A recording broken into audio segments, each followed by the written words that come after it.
The bridge knows her name, though no one else does anymore. Kara Brennan wakes at 4:17 in the morning, same as every morning for the past 6 years. Not because she wants to, because the dreams won't let her sleep past that hour. The concrete alcove beneath the Coronado Bridge holds the cold like a fist, and even in July, the Pacific wind cuts through the cardboard she's layered against the wall. Her hands are shaking. They always shake after the dreams. In this one, Laurel was bleeding again, calling her name, asking her why she led them into that building, why she didn't see the shooter on the third floor, why she promised to watch over Harper and then disappeared like smoke. Kara sits up slowly. Her back screams. 54 years old and her spine feels 80. She reaches for the military rucksack that holds everything she owns in this world. Green canvas faded to gray.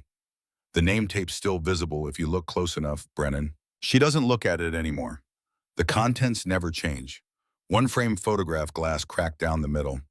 Lydia at 8 years old missing her front tooth holding up a paper target riddled with tight groupings.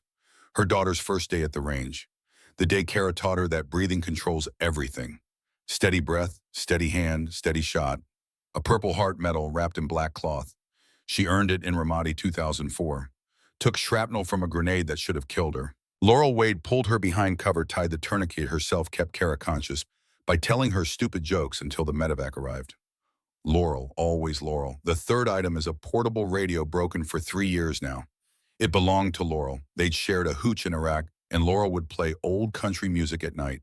Johnny Cash, Patsy Cline, songs about heartbreak and highways and coming home. Kara never came home, not really. She unwraps a protein bar she found in a dumpster behind a grocery store. Still sealed. Only 2 days past expiration. She eats half saves, half for later. Discipline. The SEALs taught her that. Ration everything. Ammo, water, food, trust. Especially trust. The sun isn't up yet, but the traffic overhead is already building. Morning commuters heading to office jobs and coffee shops and lives that make sense. Kara stands, folds the cardboard, tucks it behind a support beam where the other homeless won't take it. There's an unspoken code down here. Don't steal someone's bedding. Don't mess with someone's spot. Don't ask questions you don't want answered. She's walking toward the public restroom 3 blocks away when she sees it. A flyer, crumpled wedged between the slats of a bus stop bench. White paper, official looking. She almost walks past, but something makes her stop. Some instinct. The same instinct that kept her alive in Fallujah when everyone else in the stack was looking at the wrong doorway. She picks it up, smooths it against her thigh. Navy SEAL Class 347. Graduation ceremony, Coronado Naval Base, July 14th, 2024, 1700 hours. Her eyes scan the text.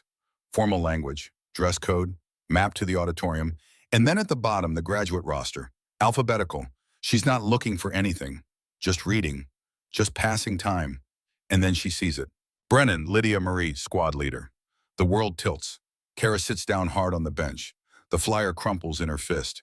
She smooths it again, reads the name 3 times. 4, 5.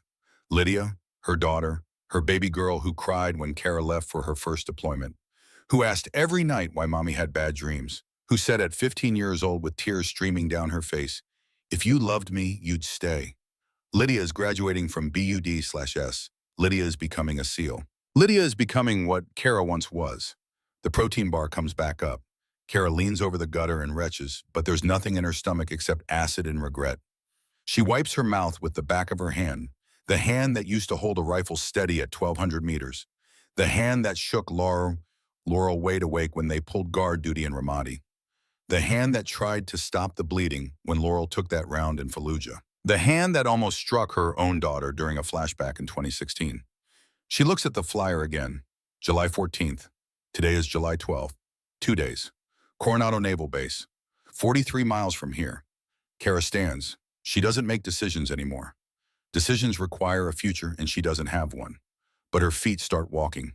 East, toward the base, toward the daughter who thinks she's dead. She walks. The first day she makes it 18 miles before her feet start bleeding.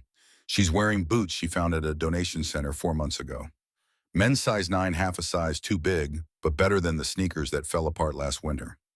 The soles are thin. Every rock, every crack in the sidewalk, she feels it in her bones. At mile 12, she passes the neighborhood where she used to live. Small house, 2 bedrooms. Mortgage she could barely afford on a Master Chief's salary, but it had a backyard where Lydia could play and a garage where Kara kept her reloading bench. The house is painted different now, blue instead of gray. There's a swing set in the yard, someone else's children, someone else's life. She doesn't stop.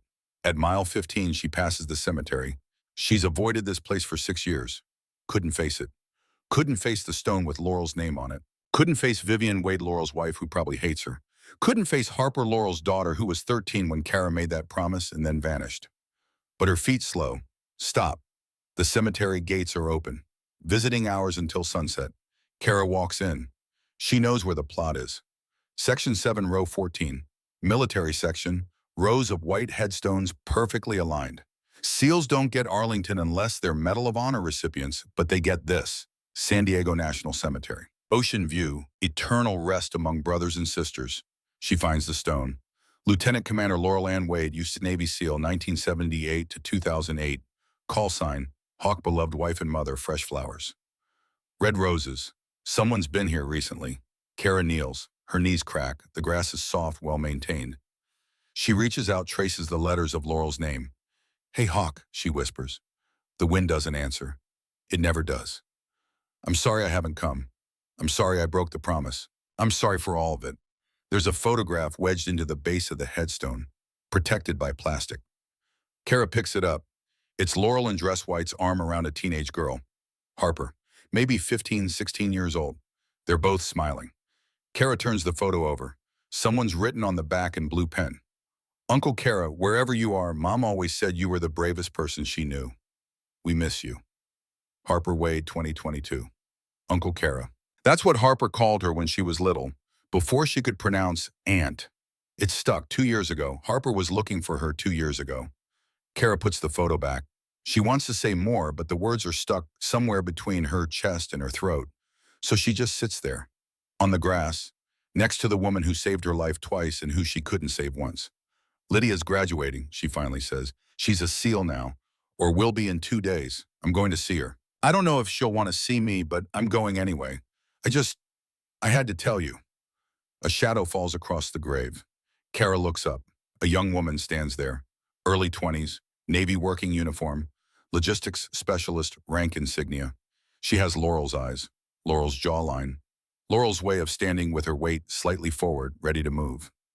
Harper, Kara's voice cracks. The woman nods. Master Chief Brennan. Not a question, a statement. Kara starts to stand, but her legs won't cooperate. Harper moves forward, offers a hand, pulls her up. The girl is strong, sailor strong. How did you? I visit Mom every week, Harper says quietly. I saw you from the parking lot. I recognized you from the photos. Kara doesn't know what to say. Sorry seems too small. Explanation seems too complicated. Harper saves her the trouble. I'm glad you came. Mom would be glad. I doubt that. I don't.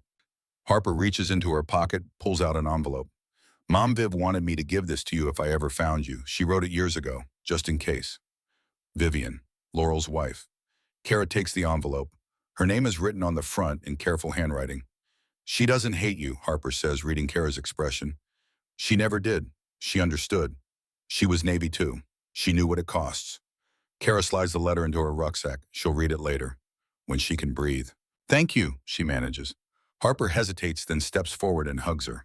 A brief, fierce embrace. Kara stands there frozen until Harper steps back. Take care of yourself, Uncle Kara. And then she's gone. Kara stands at the grave for another hour, watching the sun move across the headstones, thinking about promises, about costs, about the fact that Lydia is graduating in 2 days and Kara smells like concrete and failure, and there's no way they'll let her through the gate looking like this. But she's going anyway. She walks. Mile 27, bus stop. Kara sits on the bench, takes off her boots, peels off her socks. Blood, blisters broken and weeping. She should stop, rest, let them heal. But if she stops, she won't start again. She wraps her feet in strips torn from an old t-shirt, puts the socks back on, laces the boots, stands, walks. Mile 34, sunset. A man at a gas station sees her limp, offers her a ride. No, thank you, sir, Kara says. You sure you look like you could use... I'm sure, but I appreciate it. He shrugs, drives off. Kara keeps walking. She doesn't accept rides, doesn't accept help. It's a rule, the same rule that kept her alive for 6 years under a bridge. Stay invisible. Stay moving. Don't owe anyone anything. But the man's kindness sits with her. She thinks about Reese Calloway, the Gulf War vet she shared the bridge with, lost his leg in Desert Storm, spent 20 years in and out of VA hospitals before the streets claimed him. Reese was the one who found her the first night she showed up under the bridge, shaking and wild-eyed, and said, "You're safe here, I got you." Reese was the one Harper paid to watch over her. Kara figured it out about 6 months ago. The way he always had an extra blanket when the cold got bad. The way he'd share food even when he had none. The way he'd wake her up when the nightmares got too loud before she could scream and draw attention. She'll have to thank him when she gets back. If she gets back. Mile 41. Coronado Bridge in the distance. Almost there. Kara stops at a public restroom. Uses the sink to wash her face, her hands, her arms. The water is cold. The soap dispenser is empty. She does the best she can. Studies herself in the mirror. Hollow cheeks, sunken eyes. Hair that hasn't been cut in 2 years pulled back in a matted braid. Beard. She doesn't have a beard, but there's stubble on her jaw, dark circles under her eyes that look like bruises. She looks like exactly what she is, a ghost. She reaches into her rucksack, pulls out the invitation she printed at a library. The flyer. She's folded and unfolded it so many times it's soft as cloth. She reads Lydia's name again. Her daughter. Her baby girl. Kara puts the flyer in her jacket pocket, shoulders her rucksack, walks. The sun is setting when she reaches the gates of Coronado Naval Base. The base is exactly as she remembers it. White buildings, manicured lawns, American flags snapping in the Pacific wind. The bronze seal trident monument at the main entrance, catching the last light of day. She used to belong here. Now she's just another trespasser. Families are flooding through the gates. Men in pressed suits, women in summer dresses, children with flowers and balloons. They're here for the ceremony. Here to watch their sons and daughters earn the trident, to pin the gold insignia over their hearts and say, "I'm proud of you." Karastan is at the edge of the parking lot. Her reflection stares back at her from a car window. She looks worse than she thought. The walk took something out of her. She's swaying on her feet. But she's here. She walks toward the entrance. 2 security guards stand at the checkpoint. Garrett Flynn, the name tape says. Young, maybe 28. Fresh-faced and by the book. The other one is Dex Hollis. Older. 31, maybe 32. Harder eyes. Combat deployment ribbon on his uniform. Garrett sees her first. His nose wrinkles. Just a fraction. But Kara catches it. She smells. She knows she smells. Concrete dust and sweat and 6 years of living rough. "Ma'am," Garrett says, stepping forward. Not aggressive, but firm. "Can I help you?" Kara reaches into her jacket. Garrett's hand moves toward his sidearm. Just instinct. Dex notices, shifts his weight. Kara moves slowly, pulls out the invitation, hands it over. Garrett takes it, studies it, frowns. "This says guest of Lydia Brennan. Are you family?" "I'm her mother." The words feel strange in her mouth. Foreign. She hasn't said them out loud in 6 years. Dex steps closer now, arms crossed. "You got any ID to confirm that?" Kara hesitates. Her driver's license expired 4 years ago. She has nothing, no proof. Nothing but a cracked photograph in her rucksack and a name that doesn't mean anything to anyone anymore. "I don't," she says quietly, "but I just want to sit in the back. I won't cause any trouble." Garrett looks at Dex. Dex looks at the line of families forming behind Kara. Protocol says no ID, no entry. But something in the way this woman stands, something in her eyes makes Garrett pause. Dex sees it too. He's studying her hands, the scars, the calluses. The way her fingers are positioned, even standing still. Trigger discipline. "Wait here," Garrett says. He steps aside, keys his radio. "Control, this is gate 3. We have a situation." Inside the auditorium, Admiral James Crawford is reviewing the ceremony roster. He's 58 years old, 35 years in the Navy, 3 combat deployments, 2 Bronze Stars, a career built on discipline and duty, and the absolute certainty that every word he speaks carries the weight of the institution he serves. Today he'll give a speech about legacy, about what it means to earn the trident, about the men and women who came before, who bled and died so that these young sailors could stand on this stage. He doesn't know that one of those legends is standing outside in rags, bleeding through her boots, asking for entry. Not yet. Garrett comes back 3 minutes later. Commander Rita Stone is with him. 45 years old, senior instructor. She's seen more SEAL candidates than most people have seen sunrises, and she can spot a faker at 500 yards. She walks up to Kara, looks her up and down, sees the dirt, The smell, the hollow eyes. Then she looks deeper. She sees the way Kara stands, weight balanced, ready to move. She sees the scars on Kara's hands, rope burns, knife cuts. The specific pattern of tissue damage that comes from fast roping and weapons handling and 20 years of hard use. She sees the tattoo peeking out from under Kara's sleeve. Just a glimpse. Coordinates. Numbers. "Ma'am," Stone says quietly, "have you served?" Kara nods once. "Branch, Navy." "Rate?" Kara hesitates. "Then Master Chief, Special Operations." Something shifts in Stone's expression. She glances at Garrett. "Let me see the bag." Kara hands over her rucksack. Stone unzips it, sees the photograph. Lydia, 8 years old at the range. She sees the Purple Heart wrapped in black cloth. She sees the dog tags on a chain, not Kara's tags, someone else's. Wade Laurel AUSN seal. Stone's eyes widen. Just a fraction.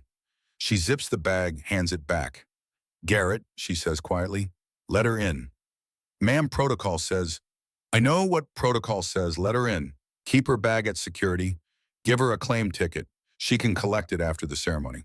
Garrett hesitates, then nods. He takes the rucksack, hands Kara a numbered ticket. Stone steps closer. Her voice drops. "Master Chief, welcome home." Kara's throat closes. She can't speak, just nods. Stone opens the gate. Kara walks through. The auditorium looms ahead, white and gleaming in the dying light. She can hear the low hum of voices inside, the shuffling of chairs, the distant sound of a brass band warming up. Her heart is hammering. She hasn't been on a military base in 6 years. It feels like stepping into a past life, like walking through a door that shouldn't exist anymore. Inside the auditorium is packed. 300 people, maybe more. Rows and rows of families. At the front, a stage draped in navy blue and gold. Behind it, the American flag and the Navy SEAL trident emblem, massive and gleaming. Kara slips into the last row. Corner seat, near the exit. Shadow territory. A few people turn to look at her. A woman in a floral dress wrinkles her nose, whispers something to her husband. A man in a suit shifts his chair a few inches away. A teenager stares, then looks away when Kara meets her eyes. Kara keeps her gaze forward. The ceremony begins. The brass band plays the national anthem. Everyone rises. Kara stands slowly. Her hand goes over her heart. Her lips move silently to words she hasn't spoken aloud in years. Land of the free, home of the brave. She's neither of those things anymore. But she's here. And somewhere in this room, sitting with the other graduates, is her daughter. The daughter who thinks Kara is dead, or gone, or too broken to come back. The daughter who became a SEAL anyway. Kara's vision blurs. She blinks hard, forces herself to focus. Admiral Crawford takes the podium. He's tall, silver hair, the kind of bearing that comes from decades of command. His voice carries across the auditorium without microphone assistance. "Ladies and gentlemen," he begins, "today we honor the men and women who have earned the right to wear the trident. It is not a gift. It is not inherited. It is earned through pain, through fear, through the refusal to quit when every fiber of your being is screaming at you to stop." Kara knows these words. She's heard them before, spoken them before. She's lived them. These sailors, Crawford continues, are not superheroes. They are human.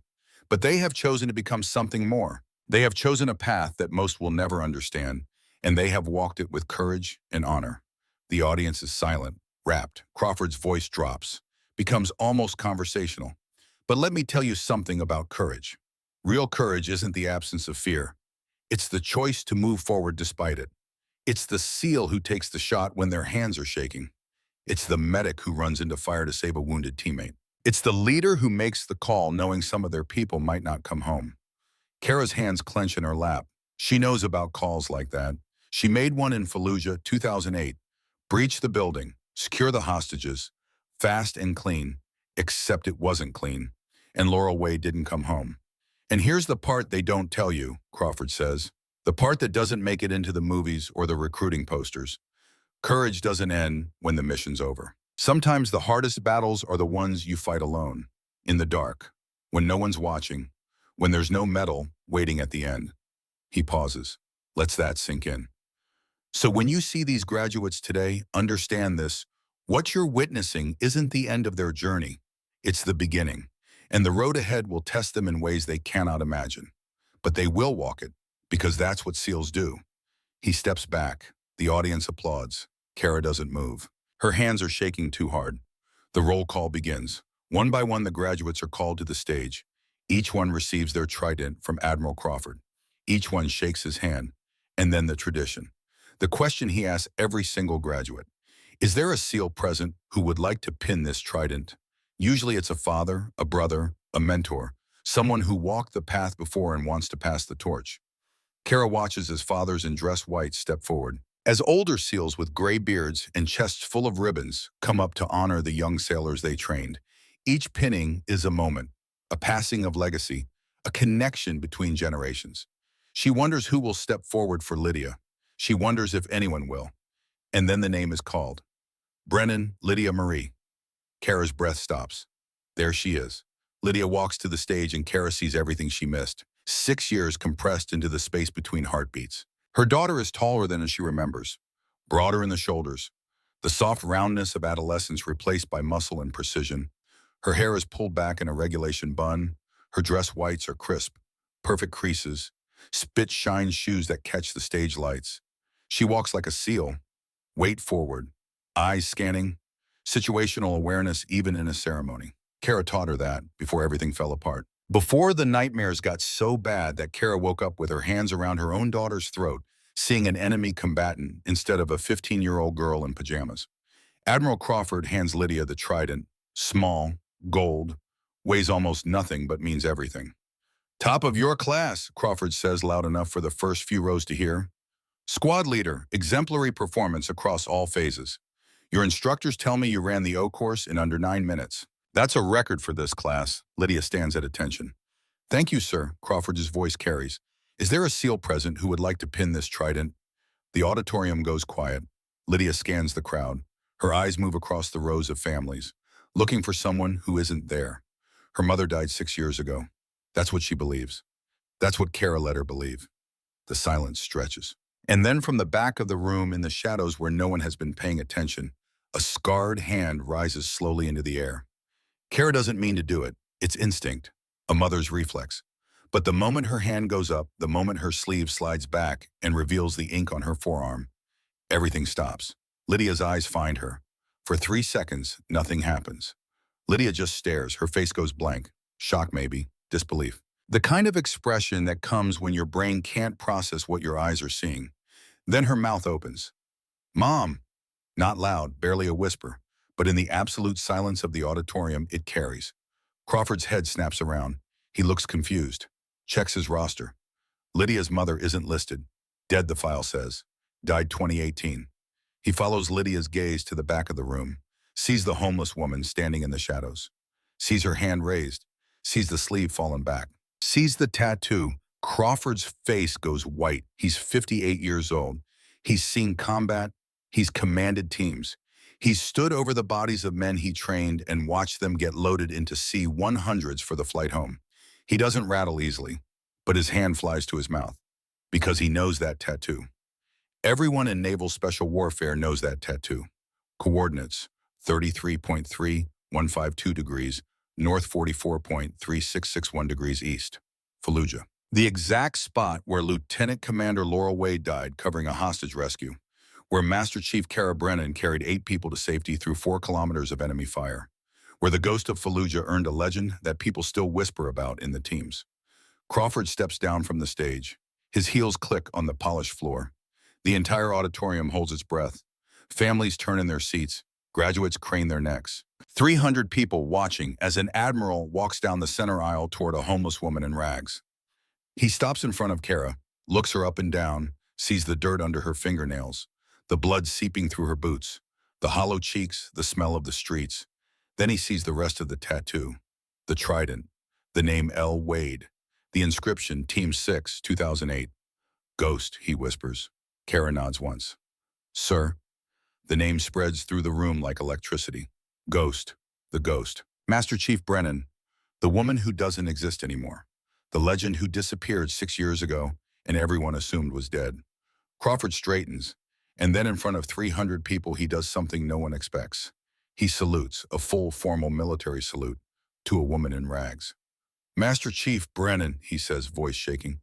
We didn't know you were... He can't finish, can't find the words for what she is, what she's become. Kara returns the salute. Her hand trembles. Permission to approach Admiral. Granted, she walks down the aisle. Every eye follows her. Some families lean away, others stare in shock. But the SEALs, the graduates, the instructors, the old warriors scattered through the audience, they all stand, one by one, rising to their feet, honoring one of their own. Lydia doesn't wait. She jumps off the stage and runs, actually runs, down the aisle, her dress shoes slapping against the floor. She crashes into Kara with the force of 6 years of grief and longing and unanswered questions. Her arms wrap around Kara's shoulders. She buries her face in Kara's neck, and she sobs, not quiet tears, full gasping sobs that shake her whole body. Mom, Mom, I thought you were dead. I thought I'd lost you forever. Kara holds her, her hands rough and broken and scarred from 6 years on the streets, cradle her daughter's head, pull her close. She smells Lydia's shampoo. Regulation issue. The same brand Kara used 20 years ago. I'm sorry, Kara whispers. I'm so sorry, baby. I thought you'd be better without me. I thought I was protecting you. I was never better without you. Lydia pulls back, looks at her mother's face, really looks, sees the damage, the years, the cost. Never.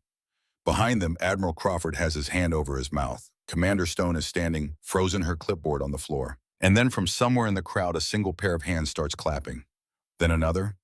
Then another. Within seconds, the entire auditorium is on its feet. Applause thundering through the hall like a storm. But for Kara and Lydia, there's no sound. Just the two of them. Just a mother and daughter who found each other again. Crawford lets it go on for 30 seconds. Then he raises a hand. The applause dies. Master Chief Brennan, he says loud enough to Carrie, would you like to tell us how you got here? Kara looks at him, confused. Crawford's expression is gentle, understanding. These sailors need to hear this. They need to understand that the path doesn't end when you come home, that sometimes the real war is the one you fight alone. Kara shakes her head. Sir, I don't. 6 stories, Crawford says quietly. That's all. 6 moments that made you who you are. 6 lessons these young warriors need to learn. Kara looks at Lydia. Her daughter nods, encouraging. Okay, Kara whispers. Crawford gestures to the stage. Come, let's give them something they'll remember. Kara and Lydia walk to the stage together. Kara climbs the steps. Her legs nearly give out. Lydia catches her, steadies her. They stand there, mother and daughter, one in pristine dress whites, one in rags stained with blood and concrete dust. Both warriors. Crawford steps to the microphone. Before we continue with the ceremony, I want to tell you about Master Chief Kara Brennan, because her story is one you need to hear. Not the sanitized version, not the legend, the truth. He pauses, looks at Kara. She nods. Story number 1, Crawford begins. Afghanistan 2000. Master Chief Brennan was 30 years old. First female sniper in a SEAL team. And every man on that team thought she'd wash out within a week. The auditorium is silent. Crawford's voice shifts. Takes on the cadence of a storyteller. And suddenly they're not in an auditorium anymore. They're in the Hindu Kush. Dust and heat and the smell of gunpowder. The year was 2000. Kara was 30 years old and 3 months into her first deployment. The team didn't want her there. Not because she couldn't shoot, everyone knew she could shoot, but because she was different, female, and different meant uncertain. Uncertain meant dead. The mission brief came down at 0:30. Taliban commander, high-value target, holed up in a compound 15 kilometers from base. Intel said he was planning an attack on a coalition convoy.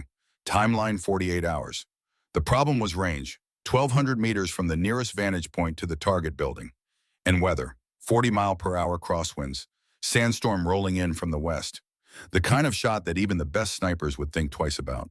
Kara's spotter was a petty officer named Marcus Dent, 35 years old, 12 years in the teams. He'd seen 3 female candidates wash out of sniper school, and he made no secret of his opinion that Kara would be number 4.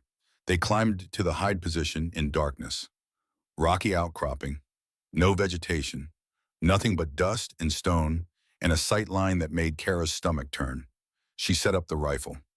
M40A3, the same weapon she'd qualified with at Quantico. Reliable, accurate, but not magic. Dent ranged the target, called the numbers. 1,200 meters, wind quartering from the left, 43 miles per hour at elevation, pressure dropping, storm coming. This is a no-go, Chief, he said. We should wait for better conditions.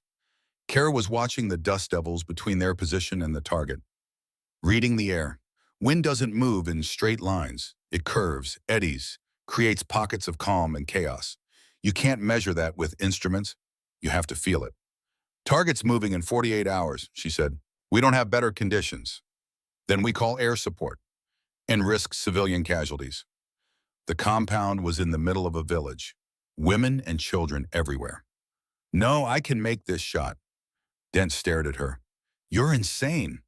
Maybe, probably, but Kara had spent 3 years at sniper school, had fired more than 50,000 rounds in training, had studied ballistics and meteorology, and the specific way the M40A3 behaved at extreme range. She knew this rifle better than she knew herself. She settled into position. Cheek weld, eye relief, breathing, slow, controlled. The target appeared in the window. Second floor, bearded man, a K-47 slung over his shoulder. Talking on a radio. Kara calculated. 1,200 meters. Bullet drop 38 minutes of angle.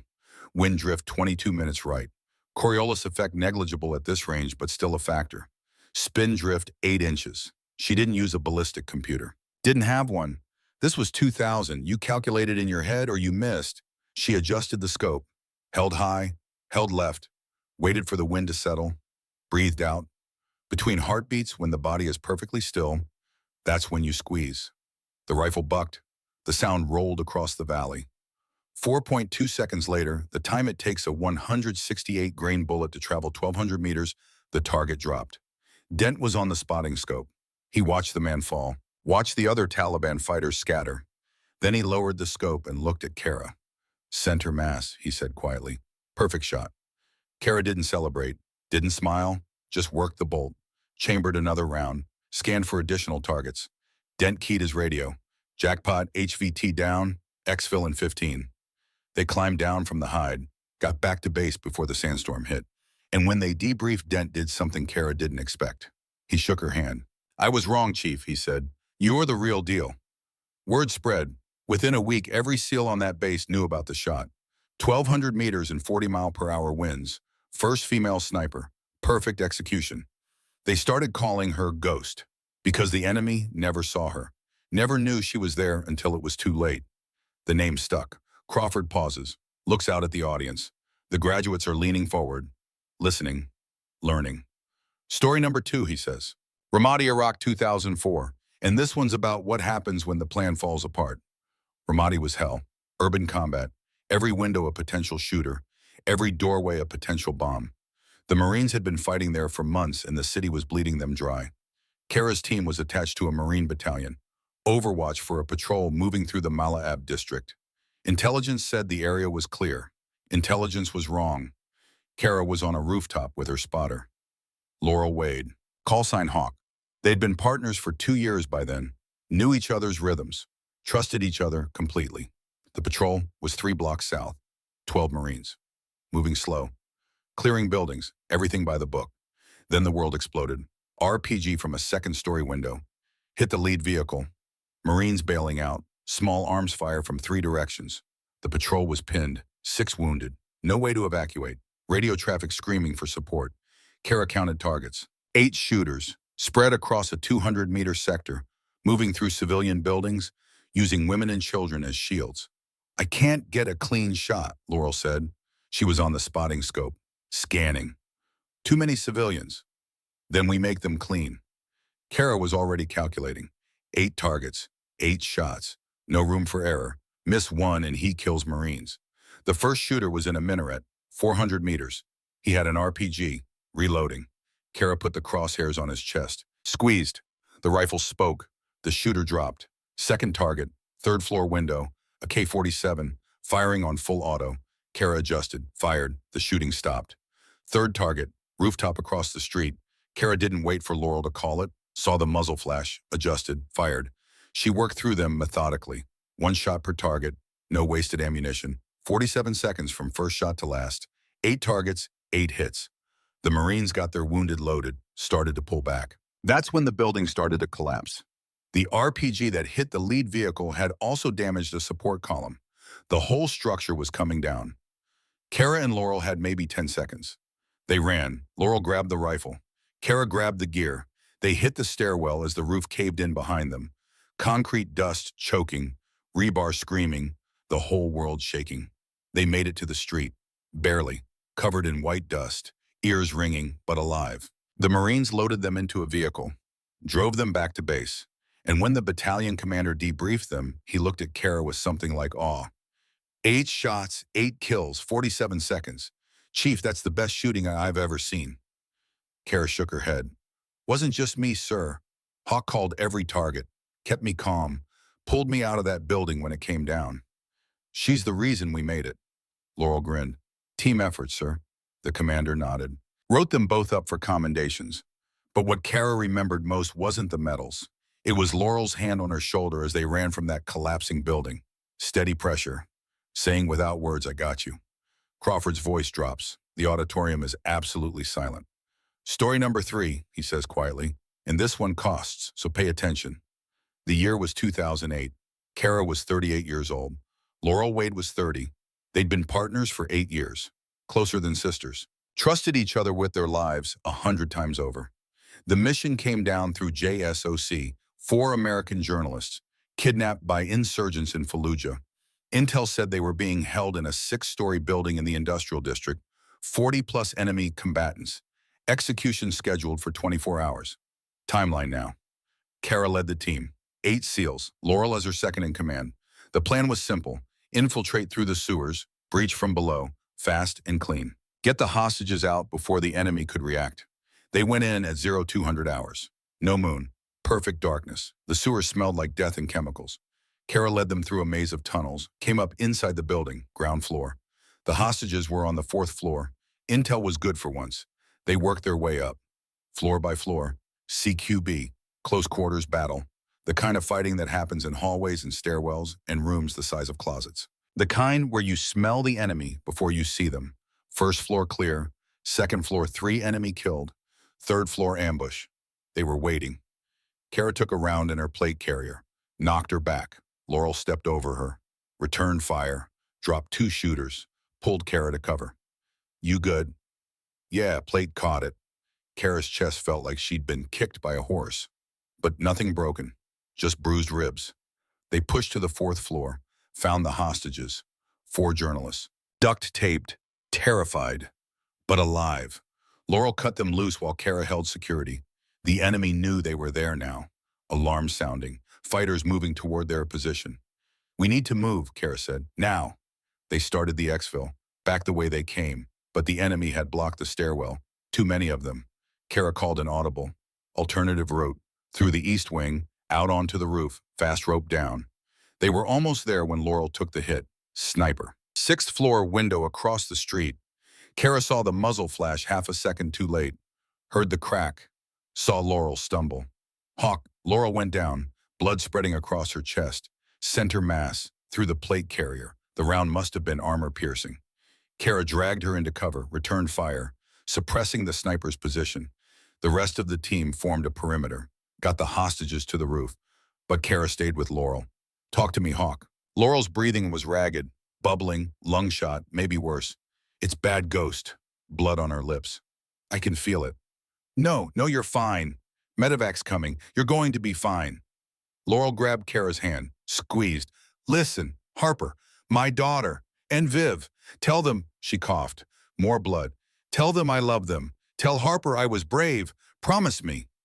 You're going to tell them yourself. Promise me. Kara's vision blurred. I promise. I swear to God. Hawk, I'll watch over them. I'll make sure they're okay. Laurel smiled, weak, fading. You're the best of us, Ghost. Always were. And then she was gone. Kara screamed for the medevac, held Laurel's body, applied pressure to a wound that couldn't be fixed. The team had to physically pull her away, had to drag her to the roof, had to force her onto the helicopter. They got the hostages out, mission success, 8 people saved, but Laurel Wade didn't come home. Kara got the coordinates of where Laurel fell tattooed on her arm, got Laurel's name inked next to the trident, got the reminder that no matter how good you are, no matter how prepared, sometimes you lose the people you love. And the guilt started then. Small at first, whispers. You led that mission, your call, your responsibility. It grew. Crawford wipes his eyes. He's not the only one. Half the auditorium is crying, even the hardened SEALs, even the instructors who've seen it all. Story number 4, he says, is about what happens when you try to be both warrior and mother, and how sometimes you fail at both. The year was 2008. Lydia was 7 years old. Kara came home from Fallujah different, broken. The nightmares started immediately. Every night, Laurel bleeding out, asking why. Kara unable to answer. She tried. God, she tried. She showed up for Lydia, took her to school, helped with homework, taught her to shoot at the range on weekends. That's what Lydia remembered most, age 8, standing at the range with a .22 rifle. Kara behind her, patient, calm. Breathe in, breathe out, between heartbeats. That's when you squeeze. Lydia fired, hit the target, not center but close. Good, again. They spent hours there, mother and daughter, building something. Kara thought maybe this could save her. Maybe being a mother could quiet the ghosts. It didn't. Age 11, Lydia asked about medals. Kara showed her the Purple Heart. Told her about Ramadi, about the shrapnel, about Laurel pulling her to cover. What happened to Laurel? Kara's hands shook. She died in combat, saving people. Were you there? Yes. Did you try to save her? Yes. But you couldn't. No. Lydia hugged on her. It's okay, Mom. You tried. If only it were that simple. The breaking point came in 2016. Lydia was 15. Kara had just returned from her final deployment. Syria, the mission where she froze, where her PTSD got 2 SEALs wounded, where she realized she was more danger than asset. She was home 3 days when it happened. Nightmare. Bad one. Kara woke up swinging, saw an enemy combatant, saw a threat, saw Lydia. Her daughter had come into the room to wake her, touch her shoulder, and Kara's training took over. Hand around Lydia's throat, squeezing, lifting her off the ground. Lydia screamed, Mom, Mom, it's me. Kara's brain caught up. She dropped Lydia, stumbled back, horror washing over her. Lydia on the floor, gasping, red marks on her throat. Baby, oh God, baby, I'm sorry, I thought you were. But Lydia was crying, terrified, looking at her mother like she was a stranger. Kara left that night, wrote a letter, packed a bag, disappeared before sunrise. Because a weapon that malfunctions is dangerous, and she couldn't risk hurting her daughter again. The letter said, I'm leaving because I love you. Be the woman I couldn't be. Lydia found it at breakfast, called her mother's phone, no answer, never answered again. Kara became a ghost for real. Crawford finishes, looks at Kara. She's crying silently. Lydia has her arm around her mother's shoulders. 4 stories, Crawford says. Technical excellence, combat leadership, devastating puss, the cost of service, and we haven't even gotten to the hardest parts yet. He looks at the graduates, at the young faces staring back. Master Chief Brennan will continue her story, but first I want you to understand something. This woman earned 89 confirmed kills across 4 combat deployments. She saved hundreds of lives. She's a legend. And 6 years ago, she was living under a bridge. He lets that sink in. Remember that. When you think you're invincible, when you think PTSD won't touch you, when you think asking for help is weakness, remember Master Chief Kara Brennan and learn from her mistakes so you don't have to make them yourselves. The auditorium erupts, not applause this time, something deeper. Recognition, respect, understanding. Kara stands there, broken and exhausted and more vulnerable than she's ever been. But for the first time in 6 years, she's not invisible. She's seen. Admiral Crawford gestures to Kara. Story number 5, the one that ended your career. Kara takes a breath. Her voice is rough from disuse. 6 years on the streets, you stop talking, stop explaining. But these young warriors deserve the truth. Syria, she begins, 2017. I was 47 years old, 20 years in the teams. I thought I'd seen everything, thought I could handle anything. The auditorium is silent. I was wrong. The mission briefing happened in a secure facility outside Damascus. 3 American journalists, taken by ISIS militants, video released showing execution scheduled for 72 hours. The usual demands, prisoner exchange, money, things the United States doesn't negotiate. So they sent Kara's team instead. 8 SEALs, best of the best. Intel said the hostages were in a compound 15 kilometers behind enemy lines. 40-plus militants. Fortified position. But SEAL Team 6 had done impossible things before. Kara led the mission brief, showed the maps, the entry points, The timeline? Breach at 0300, fast and surgical, in and out before sunrise. But something was wrong. Kara could feel it. A tremor in her hands during the brief. A flash of Laurel's face when she looked at the compound photos. PTSD symptoms getting worse. The VA had warned her. Recommended she step down from operational status. She'd ignored them. Pride. Stubbornness. The belief that she could push through anything. They infiltrated at midnight. Crossed 15 kilometers of desert. No vehicles. Foot patrol. Low and slow. Kara led them through terrain that would kill most people. They were ghosts. Silent. Invisible. They reached the compound at 0245. Set charges. Waited for the countdown. That's when it happened. Kara was stacked on the primary breach point. First through the door. Standard procedure. The charge blew. Flash and thunder. The door disintegrated. And Kara froze. She stood there in the doorway, weapon up but not moving, because she wasn't seeing a Syrian compound anymore. She was seeing Fallujah, seeing the building where Laurel died, seeing the stairwell, the blood, the way Laurel's eyes went distant. Ghost, move! Her number two was screaming in her ear. Move! But she couldn't. Her body wouldn't respond. PTSD had her locked in a moment 9 years in the past. Her team had to push past her, into the fatal funnel, the most dangerous position in any breach. And they took fire immediately. 2 SEALs hit. Body armor saved them, but they were down, wounded. Kara's second-in-command grabbed her, shook her. Chief, snap out of it. The sound of his voice cut through. Kara came back, saw where she was, what she'd done. She pushed into the building, fought like a demon, overcompensating, trying to make up for the freeze. They found the hostages on the second floor. Got them out, extracted under fire. Mission success. But 2 of her SEALs were wounded because she'd frozen, because her brain had betrayed her at the worst possible moment. The debrief was brutal, not angry, worse, concerned, gentle.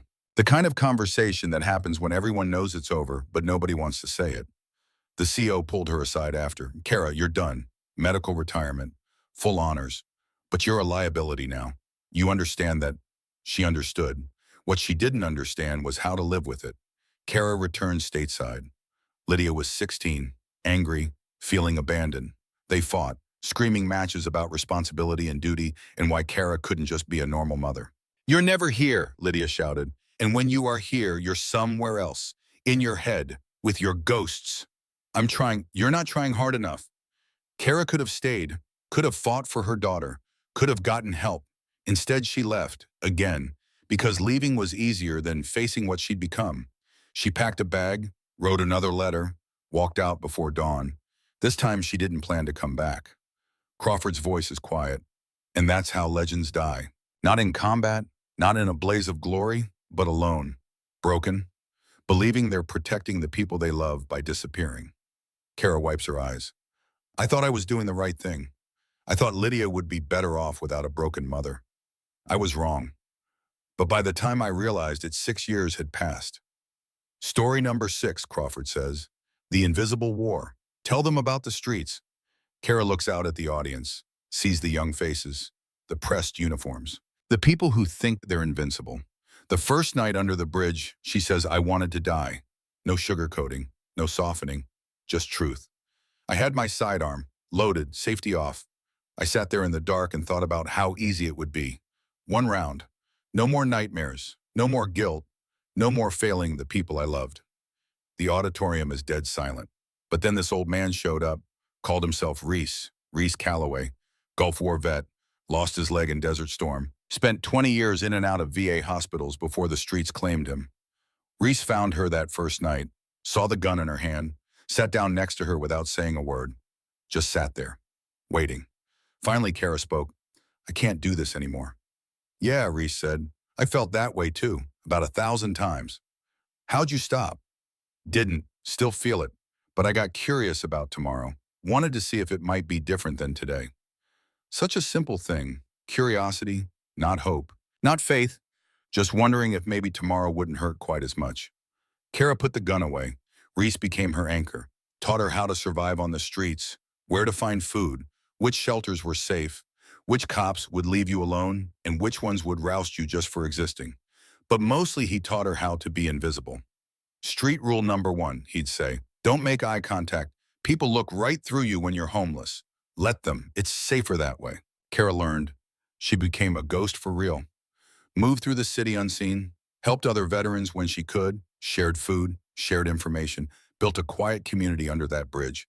But the hardest part wasn't survival, it was the invisibility. People looked right through her, stepped over her, acted like she didn't exist. Business executives walking to their cars, college students on their way to class, families heading to restaurants. She was a ghost among the living. I saved 8 people in Fallujah, Kara says to the auditorium, earned 89 confirmed kills, spent 20 years defending this country, and I became invisible the moment I put on dirty clothes and sat on a sidewalk. She pauses, lets that sink in. The worst part, I started to believe I deserved it. Started to believe that this was my penance. For Laurel, for Lydia, for every mistake I'd ever made. 6 years passed, seasons changed, Kara got older, thinner, harder. The nightmares never stopped, but they became familiar. Like old enemies you've fought so many times you know their patterns. Then 2 months ago something happened. Kara was walking through a park. Saw a woman being attacked. 3 men, late at night. The woman was screaming, but nobody was helping. People were walking past, looking away. Kara's training kicked in before her brain could catch up. She moved. Fast, silent. 20 years of combatives training don't disappear just because you're homeless. First attacker went down from a throat strike. Second took an elbow to the temple. Third one ran. The woman stared at Kara, terrified, not of the attackers, of her rescuer. "Who are you?" the woman whispered. Kara almost said nobody, almost walked away, but something made her answer honestly. Someone who knows what it's like to be invisible. The woman was Sarah Whitmore, Army medic, struggling with PTSD and homelessness after saving lives in Iraq. They talked. Kara helped her find a shelter, gave her information about resources Reese had taught her about. And for the first time in 6 years, Kara felt useful. Felt like maybe her training, her experience, her pain. Maybe it could mean something. She started helping more veterans, became a quiet guardian under that bridge, protecting the vulnerable, sharing what she knew, building something that mattered. Then she found the flyer. It was wedged in a bus stop bench, crumpled, stained, but the words were clear. SEAL Class 347, graduation. Brennan and Lydia Marie, squad leader. I walked 43 miles to get here, Kara tells the auditorium. Bleeding feet, no food, no water. Because I needed to see my daughter one more time. Needed to know she made it, even if she never knew I was there. She looks at Lydia. Her daughter is crying, holding her hand. But she knew. "Didn't you, baby?"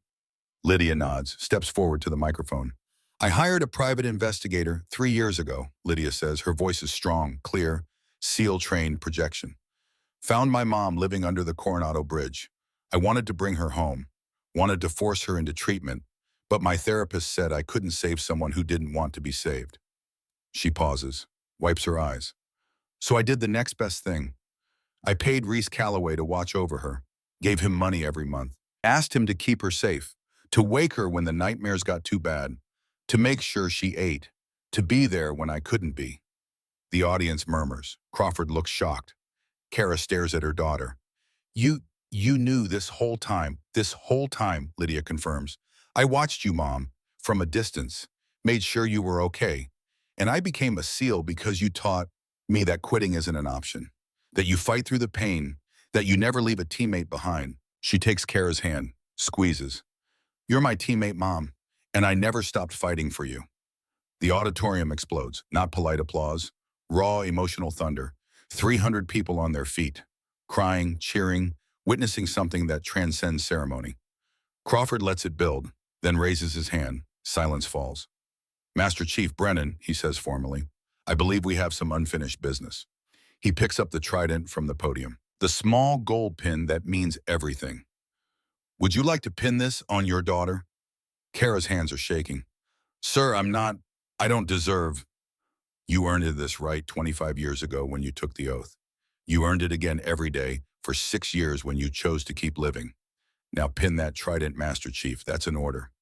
Kara takes the pin, looks at it, remembers her own pinning ceremony in 1999, remembers the weight of it, the promise it represents. She turns to Lydia. Her daughter stands at attention, perfect posture, eyes forward, but there are tears streaming down her face. Kara's hands steady, muscle memory. The same hands that held a rifle at 1,200 meters. The same hands that carried Laurel Wade's body to the medevac. The same hands that almost hurt her own daughter. Now they pin a trident over Lydia's heart. I wasn't there for a lot of things, Kara says quietly. Wasn't there for birthdays, graduations, your first heartbreak. When your father died, I was deployed. When you needed me most, I was gone. She secures the pin. It clicks into place. But I'm so proud of who you became. You're everything I hoped you'd be. Everything I couldn't be. Lydia breaks attention, wraps her arms around Kara. You were always there, Mom. You taught me everything that matters. Courage, discipline, how to breathe between heartbeats, how to never quit. They stand there, mother and daughter, both SEALs, both warriors, both survivors. The ceremony continues. The remaining graduates receive their tridents, but nobody remembers them. All anyone will remember is the image of Master Chief Kara Brennan, homeless for 6 years, broken but not beaten, pinning the trident on her daughter. After the ceremony ends, Admiral Crawford pulls Kara aside. Commander Stone is with him. They walk to a private room off the main hall. Sit, Crawford says gently. Kara sits. Her legs are shaking. Adrenaline crash. She's been running on fumes for 3 days. Stone hands her a bottle of water. Kara drinks it in 4 swallows. How long on the streets, Master Chief, Crawford asks. 6 years, sir. The VA, I fell through the cracks, stopped showing up to appointments. Easier to disappear than face it. Crawford's jaw tightens. Unacceptable. You saved lives. You served with distinction. The Navy failed you. That ends today. Sir, I don't need... It's not about what you need. It's about what you earned. Effective immediately, I'm assigning Captain Lewis from Veteran Affairs to your case. He'll handle housing, medical, full psychiatric evaluation and treatment. You'll have answers within 72 hours. Kara wants to argue, but she's too tired, too broken, and maybe for the first time in 6 years she wants help. Yes, sir, she whispers. Stone steps forward. Master Chief, we're expanding the female SEAL training program. We need experienced operators to mentor the candidates. People who understand the reality, the cost, someone real. Ma'am, I'm not fit for duty. Not combat duty, mentorship, teaching. You'd work with candidates going through the pipeline, help them understand what they're getting into, the good and the bad, especially the bad. Kara looks at her hands, scarred, dirty, shaking. I'd have to complete treatment first, she says slowly. Can't teach if I'm still broken.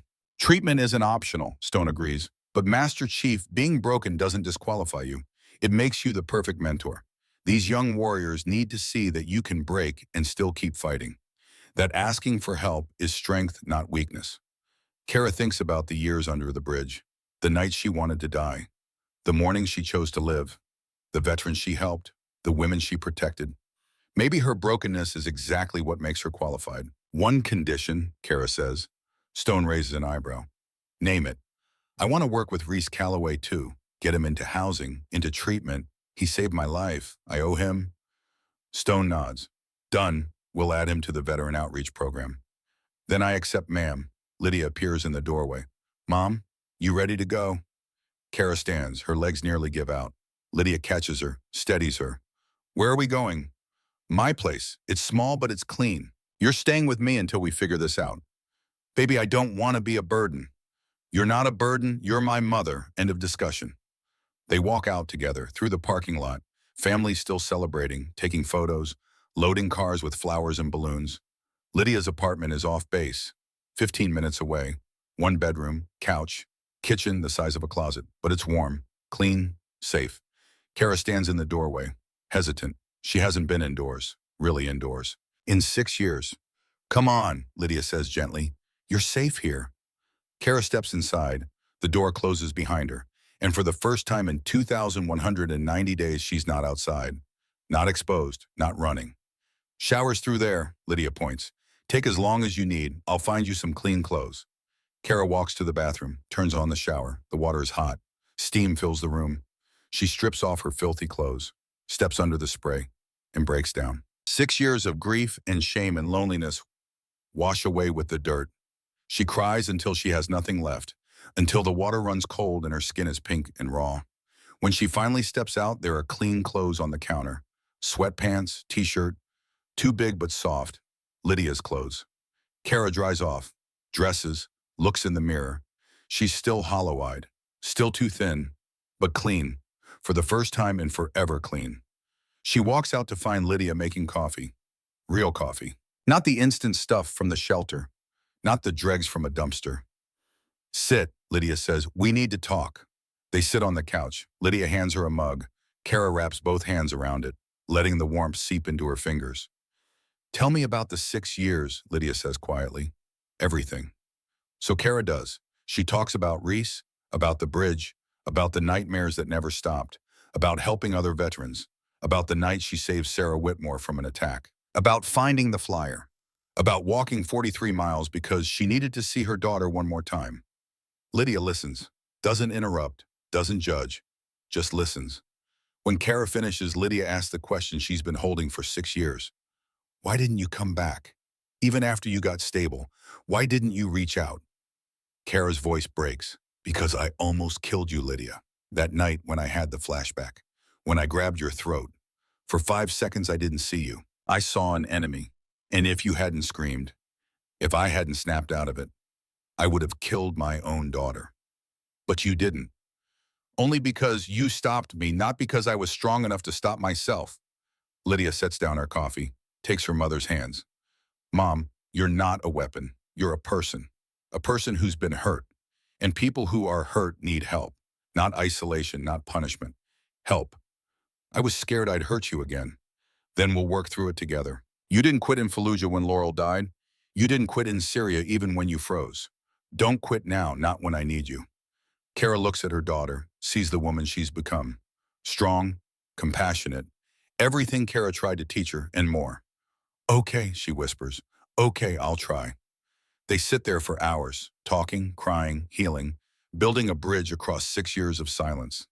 Finally exhausted, Kara falls asleep on the couch. Lydia covers her with a blanket, watches her mother sleep, sees the way her face twitches. The nightmares never stop. But at least now, Kara isn't facing them alone. The next morning, Captain Lewis from Veteran Affairs calls. Housing secured, medical appointments scheduled, therapy 3 times a week, PTSD grouped twice a week. Kara moves into temporary veteran housing on base 2 days later. Small room, bed, desk, window overlooking the ocean. It's not much, but it's hers. The therapy starts immediately. Dr. Patricia Morgan, 65 years old, veteran therapist. 2 Purple Hearts of her own. Vietnam. She doesn't pull punches. First session. Dr. Morgan sits across from Kara in a small office. 2 chairs, box of tissues, window with blinds half closed. Tell me about Laurel Wade, she says. Kara shuts down. I can't. Can't or won't. What's the difference? Can't means you're not ready. Won't means you're choosing not to heal. Which is it, Master Chief? Kara sits in silence for 20 minutes. Doctor. Morgan doesn't push. Just waits. Patient. She's done this before. Knows that silence is part of the process. Finally, Kara breaks. I promised her right before she died. Promised I'd watch over Harper, her daughter. And I disappeared. I failed Laurel twice, first by getting her killed, then by breaking my promise. You didn't get her killed. She was a SEAL. She knew the risks. I led that mission, my call to breach, my responsibility. And if she'd lived and you died, would you want her carrying that guilt? Kara stops, thinks about it. Laurel would never blame her. Laurel would tell her to let it go, to live, to be there for Harper, like they'd always planned. No, Kara admits, I wouldn't. Then why do you think you deserve to carry it? Such a simple question, such a devastating answer. Because guilt is easier than forgiveness. Because pain is familiar. Because Kara doesn't know who she is without it. The sessions continue, 3 times a week, each one peeling back another layer, each one hurting, but necessary. Week 2, Dr. Morgan asks about the freeze in Syria. You froze because your brain was trying to protect you, she explains. PTSD isn't weakness, it's your mind's way of processing trauma. The problem is it processes at the worst times. 2 men got wounded because of me. 2 men got wounded because of combat, not because of you. You think you're the first SEAL to freeze, the first operator to have a flashback at the wrong moment. I should have been stronger. Stronger than your own brain, Master Chief. That's not how this works. You can't willpower your way through PTSD. That's like trying to willpower your way through a broken leg. Kara absorbs this. It doesn't make the guilt disappear. but it makes it smaller, more manageable. Week 4, the relapse. Kara's in her room, watching the news. A report about a bombing in Iraq, same location as Fallujah, same streets where Laurel died. The flashback hits like a freight train. Suddenly she's back there. 2008, the building, the gunfire, Laurel bleeding out in her arms, the smell of blood and concrete dust, the sound of Laurel's last breath. Kara's chest tightens. Can't breathe. Can't think. The walls are closing in. She stumbles out of her room, down the hallway, outside, into the night. She runs, doesn't know where, just runs. Away from the memories, away from the pain. She ends up at the bridge. Her bridge. The concrete alcove where she lived for 6 years. It's empty now. Reese is in treatment. The other vets moved on. Just shadows and graffiti. Kara sits down, back against the concrete, pulls her knees to her chest. This is where she belongs. Not in housing, not in treatment. Here, with the other broken things. Her phone rings. Lydia. Kara doesn't answer. It rings again. Still doesn't answer. Text message. Mom, where are you? Captain Lewis said you left the facility. Another text. Please answer. I'm worried. Another, I'm coming to find you. 20 minutes later, headlights sweep across the bridge. Lydia's car. She parks, gets out, walks down to the alcove, finds Kara sitting there, shaking, crying. Lydia doesn't say anything, just sits down next to her mother, in the dirt, in the dark, like she has all the time in the world. They sit there for 5 minutes, in 15. Finally, Kara speaks. I can't do this. It's too hard. I thought I was getting better, but it's still there. It's always there. I know. What if I can't get better? What if this is who I am now? Lydia takes her mother's hand. Then we figure it out together. You stayed in Fallujah when it would have been easier to retreat. Stay now. For me, for Reese, for all those candidates who need you. What if I fail them? You won't, because you're still here, still fighting. That's all anyone can ask. Kara looks at her daughter, sees the faith there, the certainty, the love that never wavered even when Kara disappeared for 6 years. Okay, she whispers. Okay, let's go back. They sit there for another hour, then drive back together. Kara calls Dr. Morgan in the morning, tells her what happened. Relapses are part of recovery, Dr. Morgan says. You didn't use, didn't hurt yourself. You reached out. That's progress, Master Chief. Doesn't feel like progress. It never does. But you're still here. That's what matters. The treatment intensifies. EMDR therapy to process the trauma. Group sessions with other combat vets. Medication adjustment. It's hard. Some days Kara wants to quit, wants to run back to the bridge. But Lydia's there. And Reese, who's in his own recovery. And the candidates who come to her office asking questions about deployments and nightmares and how to cope. She stays. 6 months pass. Kara accepts Commander Stone's official offer, becomes a consultant for the SEAL mentorship program. Twice a week, she sits with candidates, not in a classroom, in her office, small and formal, safe. She tells them the truth about Fallujah, about Syria, about the 6 years under the bridge, about the relapse, about the fact that healing isn't linear. One candidate, Rebecca Moss, 24, reminds Kara of herself at that age. Confident, skilled, just graduated BUD/S. Rebecca comes to Kara's office after her first week at advanced training. Master Chief, can I ask you something? Anything. How do you deal with it, the guilt when you lose someone? Kara doesn't sugarcoat. You don't deal with it, you carry it, but you don't carry it alone. You find people who understand, you talk, you work through it, and some days you fail, but you keep trying. Rebecca nods. What if I freeze like you did in Syria? Then you get back up and you try again. The freeze doesn't define you, Rebecca. What you do after defines you. Rebecca absorbs this. Thank you, Master Chief. 3 weeks later, Rebecca comes back. She's struggling. PTSD from a training accident. Thinks she needs to quit. Kara sits with her for 2 hours, shares her own story, connects her with Dr. Morgan, helps her find resources. Rebecca stays, completes training. And later she tells Kara, you saved my career, maybe my life. Kara realizes something, her brokenness, her pain, her 6 years under the bridge. Maybe it wasn't wasted. Maybe it prepared her for this, to help others who are breaking. 1 year after the graduation, Kara and Lydia drive to the cemetery. First Sunday of the month. Their ritual. They walk through rows of white stones, find Laurel's grave. Fresh flowers already there. Kara kneels, traces Laurel's name. Hey, Hawk, it's been a year. Thought you'd want an update. Lydia kneels beside her. Hi, Aunt Laurel. Kara continues. I kept the promise. Took me 6 years to figure out how, but I did it. Harper's doing great, making you proud. And Lydia, she looks at her daughter. Lydia's everything we hoped she'd be. Footsteps behind them. Harper Wade, 21, Navy uniform, carrying red roses. Behind her, Vivian Wade, 58, silver hair, kind eyes. Uncle Kara, Harper says warmly, hugs her. Vivian approaches. Kara stands. They embrace.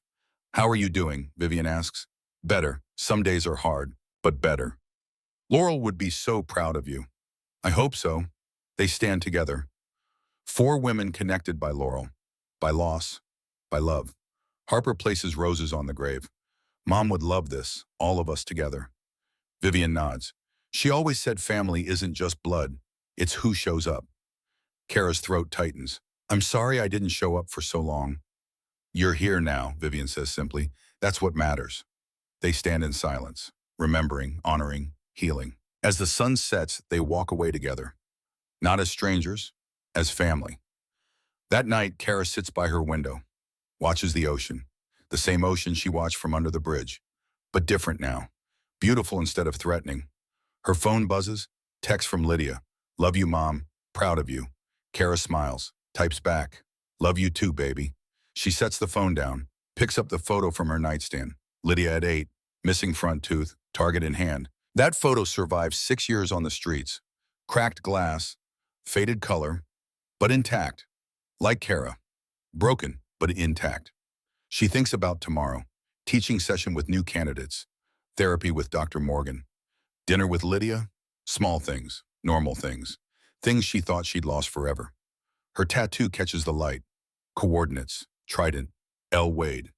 The only easy day was yesterday, but today is worth fighting for. Kara closes her eyes, breathes, and sleeps. Not without nightmares. The nightmares never stop, but she's not alone anymore. And that makes all the difference. 5 years later, the Pacific sun rises over Coronado, painting the obstacle course in shades of gold and amber. Kara Brennan stands at the edge of the sandpit, watching a new class of SEAL candidates struggle through log PT. She's 59 now, silver threading through her hair, the hollowness gone from her cheeks, the tremor mostly absent from her hands. 5 years of therapy. 5 years of showing up. 5 years of choosing to live instead of hiding. Move it, the instructor screams. My grandmother's faster than that. Kara smiles. She remembers being on that log, 26 years ago.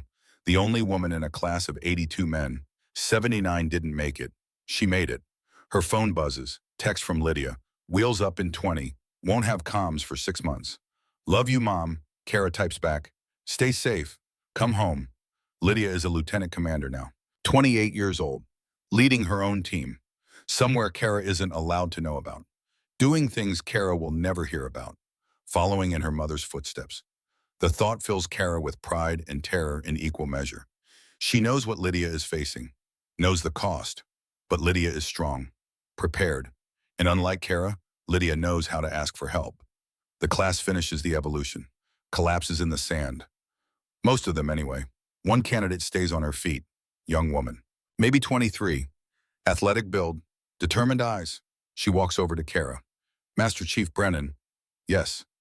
I wanted to thank you, your story about Fallujah and the bridge. It got me through Hell Week. When I wanted to quit, I remembered what you said. That courage is choosing to keep going even when you're broken. Kara studies her, sees herself at that age, hungry, fearless, unbroken. Not yet anyway. What's your name? Riley Whitmore. Kara's breath catches. Whitmore. Sarah Whitmore's daughter. Riley's eyes widen. You know my mom. I do. We met 6 years ago. How is she? 3 years sober, working at the VA in San Diego, helping other homeless vets transition into housing. She talks about you sometimes, says you saved her life. Kara's throat tightens. She saved mine too, in a way. Riley shifts her weight. Master Chief, can I ask you something? Anything. The PTSD, the guilt, does it ever really go away? Kara looks out at the ocean. The same ocean she stared at from under the Coronado Bridge for 6 years. The same ocean she watches now from her apartment window every morning. No, she says honestly, it doesn't go away, but it gets quieter. You learn to live with it instead of being controlled by it. The key is not living with it alone. Riley absorbs this, nods slowly. How do you know when to ask for help? When you start thinking you don't need it, that's usually when you need it most. Riley smiles. Thank you, Master Chief. She jogs back to her class. Kara watches her go, sees the future, the next generation learning from the mistakes of the last. Full circle. Sarah Whitmore's daughter becoming a SEAL. The woman Kara saved 6 years ago now raising warriors. Her phone rings. Harper Wade. Uncle Kara, you still coming to dinner Sunday? Wouldn't miss it. Mom Viv is making pot roast. Tell her I'll bring dessert. Every Sunday for 5 years, dinner with Harper and Vivian. Sharing stories about Laurel, keeping her memory alive, building the family Kara thought she'd lost. She hangs up, starts walking back to her office, passes the auditorium where Lydia graduated 5 years ago, passes the memorial wall with Laurel's name etched in stone, passes the life she almost threw away. Her office door has a new plaque, Master Chief Kara Brennan, SEAL Resilience Program Director. Inside a young SEAL waits. Male, maybe 25, eyes red, hands shaking. Kara knows that look, seen it in the mirror for years. She sits down across from him. Tell me your story. Start from the beginning. He starts talking about a mission gone wrong, about losing his team leader, about the nightmares, about thinking he should quit.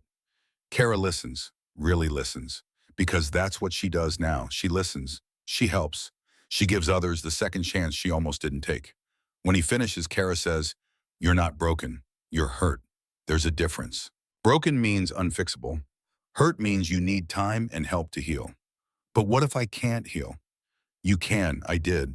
And I was living under a bridge for 6 years thinking I was too far gone. If I can come back, so can you." Hope flickers in his eyes. You really think so? I know so, but you have to do the work. Show up to therapy. Talk to your teammates. Don't do what I did. Don't disappear. He nods. Okay, I'll try. That's all anyone can ask. After he leaves, Kara sits alone in her office, looks at the photos on her wall, Lydia at her pinning ceremony, smiling, proud. Reese Calloway at his 1-year sober celebration. He's in permanent housing now, works part-time at a veteran support center, helps other homeless vets transition off the streets. Harper Wade at her promotion ceremony. Lieutenant now, following in her mother's footsteps. And Laurel, always Laurel, a photo from 2006, both of them in combat gear. Dusty, exhausted, alive. Kara touches the frame. Kept my promise, Hawk. Took a while, but I got there. Her phone buzzes. Email from Dr. Morgan. Kara, just heard Rebecca Moss made Team 6. She credits you for keeping her in the program. Well done. You're making a difference. Patricia. Kara smiles. Rebecca, the candidate who almost quit 3 years ago, now on Team 6, making a difference. Maybe that's enough. Maybe that's the whole point. The sun climbs higher. Another day, another chance. Kara stands, walks to the window, looks out at Coronado. At the base where she spent 20 years. At the bridge where she spent 6 years. At the ocean that's been constant through everything. She thinks about the young SEAL who just left her office. About Riley Whitmore starting her journey. About Lydia deploying. About all the broken warriors trying to find their way. She thinks about Laurel's last words. Tell Harper I love her. Promise me. She thinks about her own last words to Lydia before she disappeared. Be the woman I couldn't be. Lydia became that woman anyway, despite Kara. Maybe because of her. Maybe both. Her tattoo catches the light. The coordinates, the trident, the name. 33 degrees, 31 minutes, 52 seconds north, 44 degrees, 36 minutes, 61 seconds east. The only easy day was yesterday. Kara traces the ink with her finger. 16 years since Fallujah. 6 years homeless. 5 years recovery. So much time. So much pain. So much lost. But also, so much gained. So many saved. So many lives touched. She thinks about what Dr. Morgan told her last month. Kara, you've transformed your trauma into purpose. That's the highest form of healing. Not erasing the pain, but making it mean something. Maybe she's right. Kara's computer pings. Calendar reminder. Teaching session in 30 minutes. Topic, recognizing PTSD in yourself and your teammates. She pulls up her notes. refines the presentation, adds a story from last week's group therapy.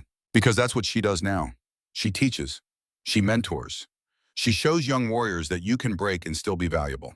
That asking for help is strength, that surviving isn't the same as living, but you can learn to do both. The door opens. Commander Stone. Master Chief, got a minute? Always, ma'am. Stone sits down. I wanted to tell you personally, the program's expanding. We're getting funding for 10 more mentor positions because of your success rate. Candidates who go through your program have an 87% retention rate versus 62% baseline.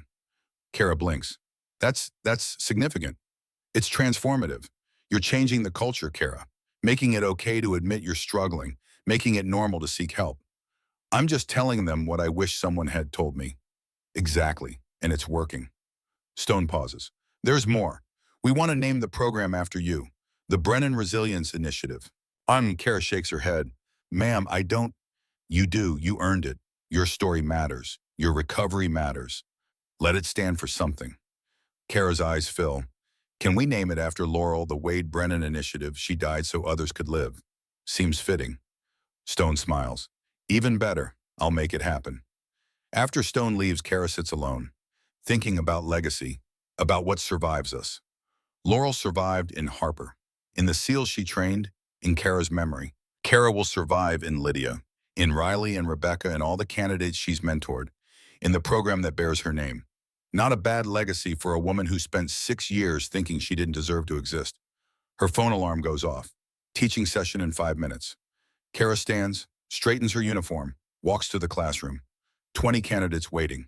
Mix of men and women, all of them nervous. All of them wondering if they're strong enough, if they'll make it, if they'll break. Kara knows the answer, yes. They'll all break eventually. The question is whether they'll break alone or with support. She steps to the front of the room. Good morning, I'm Master Chief Kara Brennan, 20 years as a SEAL, 6 years homeless, 5 years in recovery, and I'm here to tell you that everything you think you know about strength is probably wrong. They lean forward, listening. Strength isn't never breaking. It's knowing how to ask for help when you do. It's showing up to therapy even when you don't want to. It's calling a teammate at 3 a.m. when the nightmares get too bad. It's choosing to live even when dying seems easier. She pauses, lets that sink in. I lost my best friend in Fallujah, froze during a mission in Syria, almost killed my own daughter during a PTSD episode, lived under a bridge for 6 years because I thought I was too broken to be saved. Their eyes are wide. This isn't the usual rah-rah military speech. But I'm still here, still fighting, still making a difference, because I finally learned that you don't have to be whole to be valuable. You just have to be willing to try. She clicks to the first slide. Now let's talk about recognizing PTSD symptoms in yourself and your teammates, because the life you save might be your own. The session lasts 90 minutes. By the end, 3 candidates have tears in their eyes. 2 have stayed after to ask for help connecting with therapists. Kara gives them Dr. Morgan's contact information, shares her own story, reminds them that asking for help is the bravest thing a warrior can do. As the last candidate leaves, Kara gathers her materials. Another day, another small victory. Her phone buzzes. Unknown number. She answers. Master Chief Brennan. Kara, it's Sarah Whitmore. Kara's heart lifts. Sarah, how are you? Good, 3 years sober, working at the VA, and I heard my daughter met you today. She did. She's going to be an incredible SEAL. Because of you, your story, the night you saved me, I went to treatment the next week, got help, got my life back, and I told Riley about you, about what real strength looks like. Kara's throat tightens. I just did what anyone would do. No, you did what a warrior does. You protected someone weaker, even when you had nothing, even when you were invisible. They talk for 20 minutes, catching up, sharing recovery stories, making plans to meet for coffee. When Kara hangs up, she realizes something. The web of connection. Sarah to Riley, Laurel to Harper, Kara to Lydia. All of them linked, all of them lifting each other up. That's what survives. Not the missions or the medals, the connections, the lives touched, the hope passed forward. Kara walks to her car. The sun is setting, painting the sky in shades of crimson and gold. She drives home, not to the bridge, to her apartment. The one-bedroom place she's lived in for 4 years. Small, modest, but hers. Inside, she makes dinner. Chicken and vegetables, healthy, regular. The kind of meal she couldn't imagine when she was scrounging from dumpsters. She eats slowly, mindfully, grateful. After dinner, she sits on her balcony, watches the ocean, thinks about tomorrow. Therapy with Dr. Morgan, lunch with Reese, teaching session in the afternoon, dinner with Harper and Vivian. A full life, a meaningful life, a life worth living. Her phone buzzes one last time. Text from an unknown number. Master Chief, this is Rebecca Moss. Maid Team 6 wanted you to be the first to know. Thank you for keeping me in the fight. Becca Kara smiles, types back. Congratulations, Lieutenant. Laurel would be proud. Stay safe, come home. She sets the phone down, looks at her tattoo one more time. The only easy day was yesterday, but today was pretty damn good. And tomorrow, she'll wake up and do it again. Teach, mentor, help, heal. Because that's what warriors do. They keep fighting, not just against enemies, against despair, against hopelessness, against the voice that says you're too broken to matter. Kara Brennan fought that voice for 6 years under a bridge, and she won. Not by being perfect, not by never breaking, but by getting up every single time she fell. That's the lesson. That's what she teaches. And 5 years from now, when Riley Whitmore faces her own darkness, she'll remember. When Rebecca Moss struggles with guilt, she'll reach out. When Lydia comes home from deployment carrying ghosts, she'll know her mother understands. The legacy continues. The circle expands. The hope multiplies. Kara Brennan closes her eyes, breathes the ocean air, and sleeps. Not without nightmares. The nightmares never stop. But she's not afraid of them anymore, because she knows how to wake up and keep fighting.